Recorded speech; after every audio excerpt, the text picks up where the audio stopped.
En este ejercicio vamos a mirar cómo un proyecto que contiene un archivo principal y clases en archivos independientes con su respectivo archivo de cabecera pueden ser llevados a librerías para reutilizar el código. Vamos a utilizar el ejemplo de clase CPP3, que contiene un archivo principal, una clase con su respectivo archivo .cpp y su cabecera vehículo, y el respectivo makefile que se encarga de compilar y crear el ejecutable. Bueno, vamos a crear un nuevo proyecto que se llama cpp3lib. Dentro de él vamos a crear un directorio que se llama lib. En ese directorio vamos a incluir todos los archivos correspondientes a la librería. ¿Qué archivos necesitamos para la librería? Necesitamos el archivo vehículo.h y el archivo vehículo.cpp, porque son los que vamos a empaquetar dentro de la librería. Y obviamente necesitamos un archivo makefile para crear la respectiva librería. Afuera de ese directorio lib tendremos el archivo principal bin.cpp y el archivo makefile correspondiente al proyecto definitivo. ¿Por qué tenemos que crear esta estructura de directorio? Porque si tuviéramos todos los archivos dentro de un mismo directorio, tendríamos dos archivos makefile en la misma ruta. Cuando ejecutemos el comando make, tendríamos un conflicto. Bueno, vamos a crear la librería. Entonces, para crear la librería no tenemos que hacer ninguna modificación sobre los archivos .cpp y .h, porque efectivamente el archivo .cpp ya contiene la declaración de su respectivo archivo cabecera, y el archivo .h contiene las declaraciones que aquí se definen en este archivo. ¿Qué pasa? Si tuviéramos varios archivos .cpp, tendríamos varios archivos .cpp que tuvieran un solo archivo de cabecera, tendríamos que incluir el archivo de cabecera sobre cada uno de los archivos .cpp. Correcto.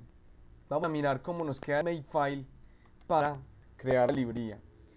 Entonces, primero que todo agregamos la línea all dos puntos, el nombre de la librería .a. Recuerden que la extensión .a tiene que ver con que la librería es estática, no dinámica. Aquí para este ejercicio solo manejamos librerías estáticas. Bueno, después podemos ver aquí que creamos un archivo .o, es el archivo objeto correspondiente a clase. Estas mismas dos líneas se crean cuando estamos creando un makefile normal de un archivo ejecutable. Tenemos entonces el archivo cpp y el archivo .h, y con el comando g++-c creamos el archivo crearemos el archivo .o. Tenemos la misma línea clean que borrará los archivos .objeto en caso de que se vuelva a ejecutar el make con su correspondiente makefile. Y para crear la librería utilizamos el respectivo archivo objeto, el comando ar-rb con el nombre de la librería y el correspondiente archivo objeto. Finalmente agregamos el comando runlib para terminar de crear la librería. Bueno, ubicados dentro de la ruta lib, vemos que tenemos los archivos .cpp, .h y makefile. Entonces ejecutamos el comando make. Vemos que ahora tenemos dos archivos adicionales, el archivo .o y el archivo de la librería .a. Podemos ver si nos vamos en la ruta, ahí los tenemos creados. Bueno, entonces hago una anotación. ¿Cuáles son los archivos que necesitamos para que esta librería funcione? Los únicos archivos que necesitamos para que esta librería funcione son el .a y el archivo .h. Entonces podemos borrar tranquilamente el .o, el .cp y obviamente el makefile. Esto es cuando ya estamos seguros que la librería está totalmente creada. Si no estamos seguros que está bien creada, necesitaríamos nuevamente el makefile para volverla a crear. Entonces, como les digo, estos son los únicos archivos que necesitamos. Ahora vamos para el archivo principal. Obviamente el archivo principal debe tener la respectiva ruta de su archivo de cabecera con el que va a apuntar a la librería. El archivo con el que va a apuntar ya sabemos que es el archivo .h, pero debemos dar la ruta donde está ubicado. Recuerden que estamos parados dentro del archivo del proyecto y en el directorio lib está ubicado. Bueno, y tiene su correspondiente makefile. El makefile del proyecto ya es más sencillo, ¿cierto? Vamos a llamar el proyecto transporte.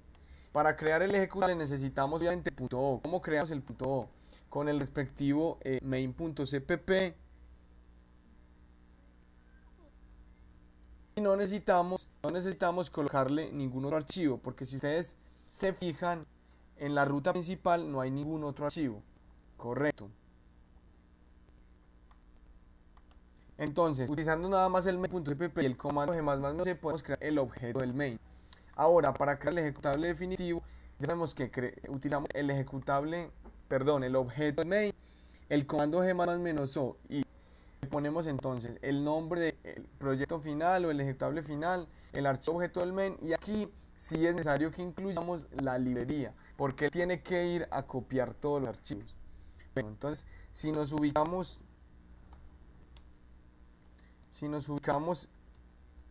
en el directorio principal, que es cpp3lib, podemos ejecutar el comando make y ahora podemos mirar qué archivos se han creado y vemos que se ha creado el archivo .objeto que necesitamos para la compilación y la creación del ejecutable y el ejecutable. Entonces ahora vamos a mirar cómo quedó allá.